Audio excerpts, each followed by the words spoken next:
Good morning, everyone. My name is Yusra. I'm from B.Ed Special Education second year, Jamia Millia Islamia. तो आज हम जिस topic पे बात करने वाले हैं, पहले मैं बता देती हूँ कि सब्जेक्ट का नाम है technology and education of the visually impaired. Course code है C13 और जो टॉपिक है जिस पे मुझे प्रेजेंट करना है वो टॉपिक है a study of various aspects of a classroom and how it could be made accessible to the visually impaired. तो ये जो टॉपिक है हमारा, इसमें हम देखेंगे मुख्तलिफ एस्पेक्ट्स देखेंगे क्लासरूम के, और हम देखेंगे ये विजुअली इम्पेयर्ड स्टूडेंट्स के अकॉर्डिंग, उनके पॉइंट ऑफ व्यू से हम इस टॉपिक को समझेंगे। तो जैसा कि हम जानते हैं कि जब हम क्लासरूम की बात करते हैं तो उसमें बहुत सारे एस्पेक्ट्स आते हैं। क्लासरूम में बहुत सारी चीज़ें आती हैं जिसमें हमें पता है कि हमारे मेथड्स, हमारी स्ट्रेटजी, हमारा क्लासरूम का एनवायरनमेंट, जो मटेरियल हम यूज़ कर रहे हैं, वो सब कुछ इसके अंदर आता है। तो अगर हम विजुअली इम्पेयर्ड बच्चों के लिए एक्सेसिबिलिटी की बात करें कि उनके लिए कैसे एक्सेसिबल हो क्लासरूम, उनको उसको कैसे हम बनाएं क्लासरूम को ऐसा कि वो बच्चों के लिए, वीआई बच्चों के लिए एक्सेसिबल हो, तो उसमें पहला पॉइंट तो यही आता है कि जो हम उनको मटेरियल प्रोवाइड कर रहे हैं पढ़ने के लिए या लिखने के लिए, जो भी हम मटेरियल उनको दे रहे हैं पढ़ने के लिए, वो होना चाहिए, या तो वो होना चाहिए ब्रेल की फॉर्म में, या फिर वो होना चाहिए कंट्रास्ट फॉर्म में, या उसका फ़ॉन्ट साइज़ जो होना चाहिए लेटर्स का वो बड़ा होना चाहिए, या फिर वो होना चाहिए लार्ज प्रिंट में। अगर बच्चा लो विजन है, हमारे क्लास में अगर लो विजन बच्चा भी है तो हमें उसके लिए लार्ज प्रिंट जो है वो रखना चाहिए, जो अपनी मटेरियल है वो। अगर बच्चा ब्लाइंड है तो ब्रेल में होना चाहिए। इसी तरह जो मतलब ये है कि जो प्रिंटेड हमारा जो भी टेक्स्ट बुक्स हैं हमारी, वो हमारी जो है अडेप्टिव फॉर्म में होनी चाहिए, यानी उसमें हमें अडेप्टेशन जो है लाना पड़ेगा, उसके अंदर अकोमोडेशंस को करना पड़ेगा क्लासरूम में वीआई बच्चों के अकॉर्डिंग। तो हम ये करेंगे। दूसरी चीज़ आती है लाइटिंग।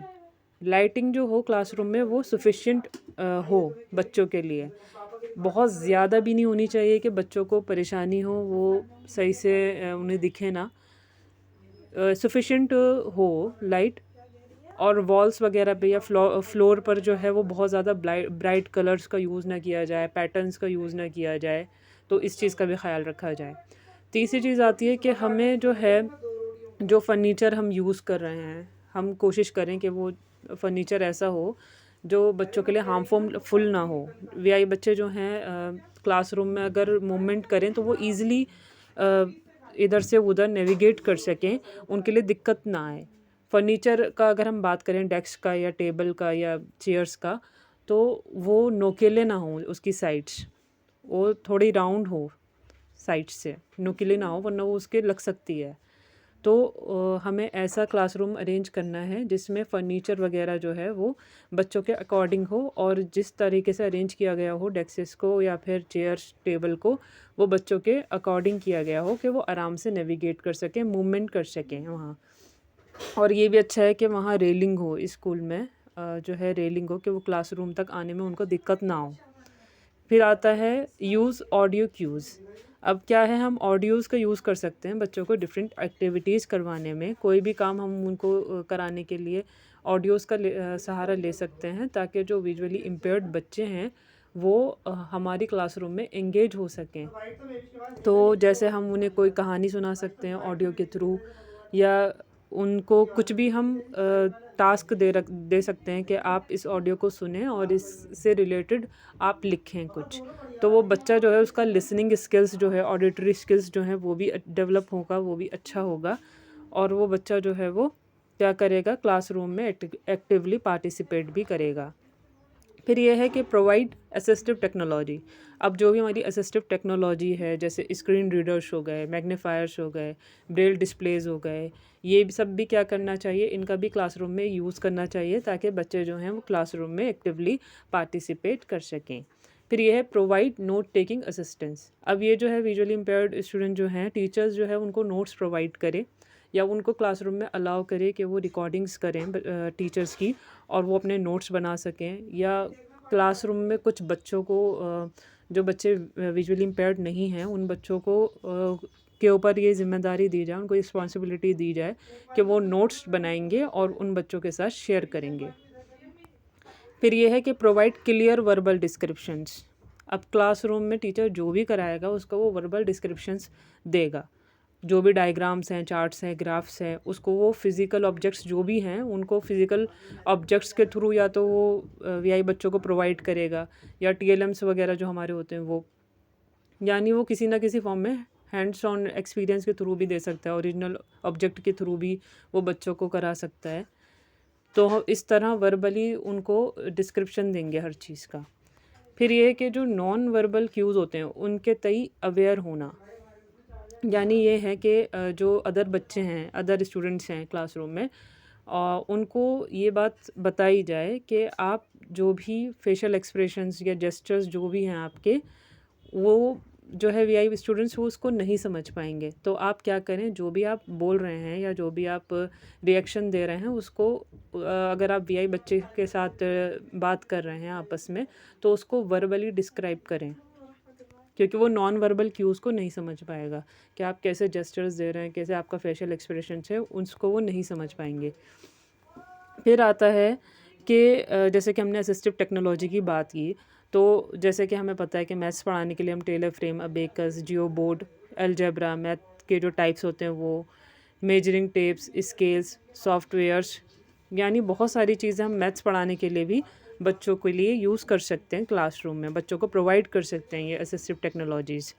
साइंस पढ़ाने के लिए थर्मोमीटर्स अवेलेबल है हमारे पास वीआई बच्चों के लिए, कलर प्रॉप्स हैं, साइंटिफिक और मैथ्स टॉकिंग कैलकुलेटर्स हैं, कंप्यूटर्स हैं, वेइंग स्केल्स हैं, लाइट प्रॉप्स हैं। तो बहुत सारे सॉफ्टवेयर हैं साइंस पढ़ाने के लिए भी, मैथ पढ़ाने के लिए। अगर हमें सोशल साइंस पढ़ानी है तो हमें फिर उनको टेक्टाइल फॉर्म में एम्बोस्ड करके मैप्स प्रोवाइड करना है, या charts, diagrams, models of different types, auditory maps, talking campus, ये सब जीपीएस, वो इन सब चीज़ों का यूज़ कर सकते हैं सोशल साइंस को पढ़ने के लिए। अगर बच्चा लो विजन है तो वो ऑप्टिकल, नॉन ऑप्टिकल डिवाइसेस का यूज़ कर सकता है। अगर बच्चा लो विजन है तो उसको हम आगे बिठाएंगे, बोर्ड के आगे बिठाएंगे ताकि वो नोट डाउन कर सके। ये भी है कि हम क्या करेंगे, बच्चों को, जो विजुअली इम्पेयर्ड बच्चे होंगे उनको ऑप्टिकल और नॉन ऑप्टिकल डिवाइसेस जो है वो प्रोवाइड कराएंगे। ऑप्टिकल तो हो गया ग्लास, जैसे ग्लासेस हो गया, मैग्नीफायर्स हो गए। नॉन ऑप्टिकल डिवाइसेस हो गए हमारे, जैसे ब्रेल हो गया हमारा, रिकॉर्डिंग्स हो गई, लार्ज प्रिंट हो गया। ये सारी चीज़ें क्या हैं, नॉन ऑप्टिकल डिवाइसेस हैं जो हमें उन्हें प्रोवाइड कराना है। फिर ये है कि हम क्या कर सकते हैं कि हम टीएलएम्स वगैरह बनाने के लिए या उनको दिखाने के लिए बहुत सारी चीज़ें, ताकि वो अपना टेक्चुअल सेंस का यूज़ करके चीज़ों को समझ सकें, परसीव कर सकें इंफॉर्मेशन को। तो हम थर्मोफॉर्म जो मशीन होती है उस, और स्वेल पेपर जो है, उस टेक्नोलॉजी का यूज़ करके भी उनको कई टेक्टाइल डायग्राम्स को समझा सकते हैं। तो इस तरह जो है वीआई बच्चे जो है वो बहुत अच्छे से इन्वॉल्व हो सकते हैं क्लासरूम में, अगर हम उनको असिस्टिव टेक्नोलॉजी प्रोवाइड करेंगे। अगर उनके पास अगर उनके पास डिवाइसेस ही नहीं है तो वो फिर क्या है, वो इन्फॉर्मेशन को वो अपने आप को क्लासरूम में आइसोलेट कर लेंगे, क्योंकि वो चीज़ों को समझ नहीं पाएंगे ईज़िली। तो उनको हमें असिस्टिव टेक्नोलॉजी जो है वो प्रोवाइड करनी है, या वो सारी चीज़ें प्रोवाइड करनी है जो उनकी नीड की है। और ये भी है कि वो रीडिंग राइटिंग के लिए हमें उन्हें एक्स्ट्रा टाइम देना है, ताकि वो आराम से पढ़ सकें, और हमें भी पेशेंस रखना है ताकि उन बच्चों का जो रीडिंग राइटिंग स्किल्स है वो भी डेवलप करा सकें हम इस तरह। तो यहीं तक इस टॉपिक का जो है रखते हैं।